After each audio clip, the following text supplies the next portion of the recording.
Oi, gente, tudo bem? Existe um estudo que diz, no caso, uma visão teológica de alguns teólogos que diz que no paraíso, no Éden, a mulher ela era submissa ao homem, no caso, Eva era submissa a Adão. Porém, eu vou estar trazendo aqui um estudo, né, perguntas e respostas, e eu vou trazer para vocês o porquê que isso não é verdade. Eva não era submissa a Adão, porque uma pessoa submissa, ela responde ao seu senhor.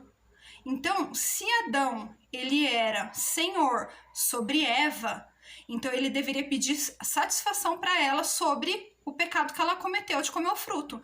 Mas quem foi que pediu satisfação a ela do pecado dela quando ela comeu o fruto? Foi Deus. Por quê? Porque quem era senhor sobre Eva? Era Deus. Inclusive, ele era senhor sobre Adão e sobre a serpente. E quando você sabe que uma pessoa ela é submissa a outra pessoa, uma pessoa submissa, ela não tem autoridade. O que é autoridade? Poder para governar a sua própria vida ou outras pessoas. Governo, seja um presidente, seja um patrão, seja um prefeito, seja um professor que está ali sobre aquelas pessoas governando. Então, a autoridade é você ter esse poder de governar. Então, o que Eva, na época ali, quando Eva estava ali no Jardim do Éden e Adão, os dois estavam no Jardim do Éden. Se você parar para analisar, para que serve o Jardim do Éden? Você acredita mesmo que Deus tinha um propósito de fazer com que Adão e Eva ficassem vivendo para sempre no jardim, se procriando, aquele mundo de gente, tudo lá correndo sem roupa, descendo as montanhas na folha de bananeira e vivendo lá tudo como se não houvesse amanhã e se multiplicando e todos vivendo lá como se nada tivesse acontecendo? E era esse o objetivo de Deus, de fazer o Jardim do Éden, que todos continuassem no Jardim do Éden? Não, de forma alguma. O Jardim do Éden foi um teste, um lugar de provação, para que o ser humano fosse provado. E ali, Deus, ali mesmo no Jardim do Éden, quando houve a queda, o próprio Deus ele já provê o livramento que é Jesus Cristo. Então, o Jardim do Éden, ele era um lugar de teste. Quem está no teste é Adão e Eva. Pensando nisso, analisando assim, dessa forma, que eles estão num teste, por quê? Porque se fosse para que eles não comessem da árvore e eles não tivessem nenhum direito e nem assim oportunidade, ou que eles não pudessem comer de forma alguma, a árvore não estaria ali. Ou estaria fechada, né, em uma redoma e eles não teriam acesso. Porém, eles tinham como ter acesso a essa árvore e poderiam ir lá e pegar e comer. Eles desobedeceriam, sim, seria desobediência, mas eles tinham a autoridade para ir lá e tomar a decisão de pegar o fruto e comer. Eles tinham autonomia, liberdade. O que Adão e Eva tinham no Éden? Livre arbítrio. O que eles mais tinham era livre-arbítrio, porque Deus ele deu uma ordem, porém eles eram livres. Eles poderiam desobedecer, eles poderiam obedecer. Então eles eram livres. Se Eva fosse subordinada a Adão, ela não poderia se responsabilizar pelas suas atitudes. Se Eva fosse submissa a Adão, ela não poderia receber nenhum tipo de cobrança. E ela seria uma pessoa que não estaria no teste. Porque como você pode explicar que uma pessoa está ali para um teste, mas ela não tem liberdade para realizar o que ela deseja? Então, que tipo de teste que é? Eu estou num teste. Eu vou ser testada. Só que eu só posso fazer o que a pessoa que está me testando deixar eu fazer. Então, não é um teste. Não é um teste. Um teste é quando você tem direito de escolha. Você escolhe o sim ou você escolhe o não. E isso é um teste. O contrário disso não é autonomia. É como se fosse algo mecanizado. Por exemplo, quando Deus ele fez o ser humano, ele não queria seres que eram, como se diz, robóticos. Porque que graça tem você ter pessoas, seres que são ali, que estão com você, mas eles fazem só o que você quer. E eles são robotizados, eles são, né, tudo que eles fazem é para te agradar, e eles não têm algo espontâneo, um direito, um desejo de fazer algo de forma espontânea. Então o Jardim do Éden era um lugar de teste. Se Eva fosse submissa a Adão, ela não poderia estar sendo testada, porque uma pessoa submissa, ela não faz nada que ela não tenha a autorização do seu Senhor. Porque o que significa a palavra submissa? A palavra submissão significa deixar dominar passivamente. Uma forma de subordinação, vassalagem ou servidão. É baseada na condição de obedecer ordens de um superior, sem o direito de tomar decisões livres ou de se expressar da forma que quiser. Pode ser classificada como uma das características da escravidão. Então, a submissão, você nota que quando a pessoa é submissa, ela não tem direito de tomar decisões. Não só isso, você pode me dizer, mas Eva desobedeceu, ela deveria ter obedecido, ela desobedeceu ao homem que era senhor dela. Mas, se ela realmente fosse subordinada a Adão, quando Deus viesse tomar conta do que foi que aconteceu e perguntar o que fizeste, ele ia perguntar só para Adão, ele não ia perguntar para a cobra, para Eva, porque cada um deles respondeu a Deus diretamente. Ele olhou para Eva e disse, que fizeste? Aí ela respondeu, a serpente me enganou e eu comi. Você entendeu? Então, quer dizer, como que ele pede satisfação para uma pessoa que é subordinada a outra? Como que Deus pede satisfação a uma pessoa que não é responsável por si mesma porque é uma subordinada? Ele deveria pedir satisfação para o homem. Por que Eva comeu? Ele não, ele falou diretamente com ela. Por que comeste? O que fizeste? Ele falou, o que fizeste? E ela fala, a serpente me enganou e eu comi. O que ele fala para ela? Ele amaldiçoa ela. Agora, por que ela responde a Deus? Por que ela responde?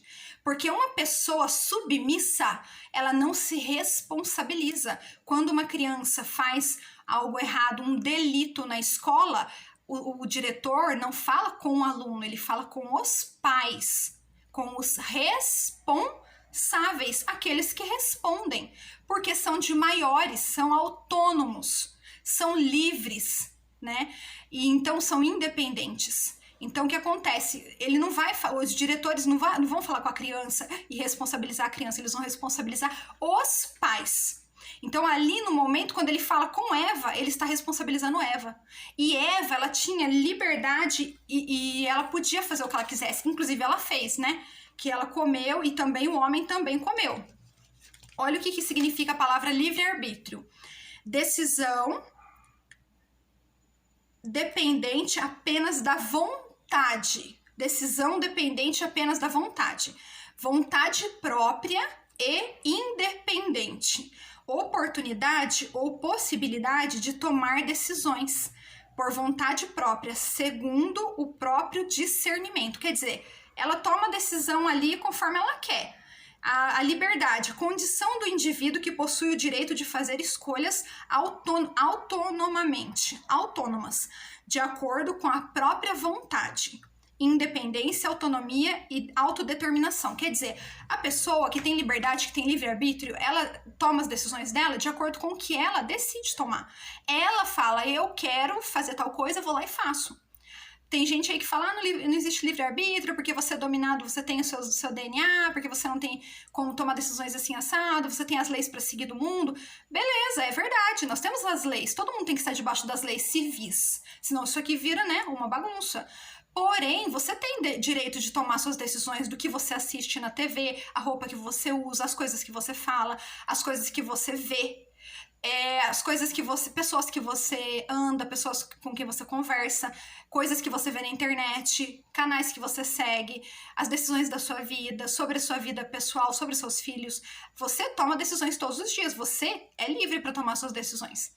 Então, uma pessoa que é submissa, ela não tem liberdade, ela não tem direitos. Ela só pode agir de acordo com a autoridade. E o seu senhor, quem é o senhor da pessoa que é submissa? É ele quem vai puni-la. Quem que vai punir o filho delinquente na escola? O pai e a mãe. Quem puniu Eva? Foi Adão? Adão trouxe uma maldição sobre a vida de Eva? Adão trouxe, ele falou para ela que fizeste? E falou, agora você vai ser uma escrava? É Adão que fez isso? Não, foi o senhor de Eva. Quem é o senhor de Eva? Deus. Então, se Adão fosse autoridade sobre Eva, ele iria puni-la, porque ele era autoridade. Porém, isso mudou porque, após a maldição, quando Eva comeu o fruto, Deus colocou Eva como uma escrava. Eu vou ler para vocês. Gênesis capítulo 3, versículo 16. E a mulher disse, multiplicarei sobremodo os sofrimentos da tua gravidez. Em meio a dores darás à luz filhos. O teu desejo será para o teu marido e ele te governará. A partir desse momento, a mulher se tornou escrava. E o homem, ele poderia fazer o que ele quisesse com a mulher, como fez. No Velho Testamento você vê.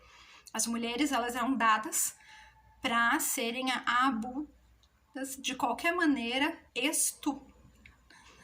por homens, em qualquer lugar, elas eram tratadas como objeto, como mercadoria, eram vendidas, eram dadas como garotas de programa, elas eram tratadas como lixo. Por quê? Elas foram amaldiçoadas a serem escravas a partir disso. Então, e tem alguns teólogos que dizem o seguinte, depois que Jesus, só resumindo aqui para terminar, eu não quero que o vídeo fique longo, porque infelizmente as pessoas não assistem até o final e vão comentando sem saber o que está sendo falado no vídeo, né? É muito importante você primeiro assistir para depois você contra-argumentar o que você ouviu e não o que você não ouviu, né? Então, essa questão de falar, essa palavra que diz aqui, né? O teu desejo será para o teu marido e ele te governará. O teu desejo será para o teu marido, no original hebraico está o teu desejo, o teu marido será. Então, o que significa isso? Que a mulher desejaria ardentemente o marido. E o marido da mulher seria tudo para elas. E você pode analisar no Velho Testamento. As mulheres do Velho Testamento eram desesperadas para ter marido. Tudo na vida delas era marido, elas aceitavam 2, 3, 4 esposas, davam a própria serva para o marido, faziam tudo para agradar o marido. Então você vê que é ali uma ânsia, um desespero dela querer, né, querer ter marido, é uma coisa assim, uma idolatria por marido. Por quê? Porque foi uma maldição. Mas Jesus Cristo, graças a Deus, quebrou as maldições e a mulher já não é mais dessa forma e muito menos escrava, né, como ela era aqui. E alguns teólogos dizem o seguinte, quando fala o teu desejo será para o teu marido, eles dizem o seguinte, o desejo de Eva, na mente desses teólogos, ela queria ser autoridade sobre Adão, porque eles acham que Adão era autoridade sobre ela, mas ela desejava ser autoridade sobre ele. Aí o desejo dela de ser autoridade sobre ele, né, será para o marido vai ser autoridade sobre ela, sendo que na cabeça deles ele já era. Então, assim, bem estranho, né? Bem assim, como todas as teologias deles lá, assim, bem distorcidas, né? Então, eles acreditam que Eva, ela pensava na cabeça dela assim, o meu marido, ele é a autoridade, mas eu quero ser autoridade sobre ele, então eu vou comer o fruto para mim ser autoridade sobre ele, e eu vou mandar nele. Mas na cabeça dessas pessoas que dizem isso, ele mandava nela, mas agora Deus fez com que ele mandasse nela. Não sei se deu para entender aí. Não, claro que não, né? Absolutamente não. Então, eu queria perguntar para esses teólogos que dizem isso, que Eva tinha o desejo de dominar, e de repente Deus falou, agora o desejo de dominar seu vai para ele, e ele dominará você, né? Perguntar para essas pessoas assim, onde eles leram isso? Que a mulher desejava a autoridade, sendo que ela já tinha autoridade, que é poder para governar a si mesma, e também ela governava a terra e os animais junto com Adão. Sendo que a Bíblia fala que ela viu que a árvore era boa para dar conhecimento, não autoridade, porque ela já tinha autoridade. Aí eu queria saber com esses teólogos como que eles fizeram para ler a mente de Eva. Não só isso. Algo muito mais espetacular, porque eles, além deles terem o poder de ler mentes, eles ainda fizeram isso num tempo em que eles não existiam. Então, é sobrenatural. E eu queria saber que você pudesse me colocar aqui no comentário, porque é incrivelmente sobrenatural. Eles sabem o que Eva pensava e eles voltaram no tempo para ler a mente dela. Naquela época que ninguém aqui existia. E isso é incrível, isso é realmente incrível. Eu fico impressionada com tanta capacidade assim, sabe? Um dom assim que eu nunca vi, né? Então eu queria que você me explicasse aí como é que você conseguiu essa informação, né? Bom, continuando aqui. São muitas distorções, né? Veja o meu vídeo sobre Ézer, que fala sobre a distorção da tradução errada. E aqui o que diz é que Eva, ela era livre, ela tinha livre-arbítrio, ela tinha direitos de escolha, tanto que ela fez a escolha dela, e quando ela foi punida, o Senhor dela a puniu. Quem? Deus, não Adão. Foi Deus. Aí ela passou a ser escrava de Adão, depois disso. Tá bom? Se você tiver algum contra-argumento, tiver algum comentário que seja, né, algo válido, não é sua opinião, porque eu não gostei do seu colar, não gostei do jeito que você falou, isso aqui, porque isso, porque... Eu não quero saber disso. Eu quero saber se você tem algo válido, algo assim, um argumento realmente bíblico e que você queira trazer o argumento e não sua opinião e nem minha opinião, que aqui a opinião não importa. Aqui o que importa é o que está na palavra e o que a gente pode rebater biblicamente falando, tá bom? Eu agradeço a cada um, se puder compartilhar, deixar sua curtida para me ajudar, eu agradeço muito. Que Deus abençoe a todos.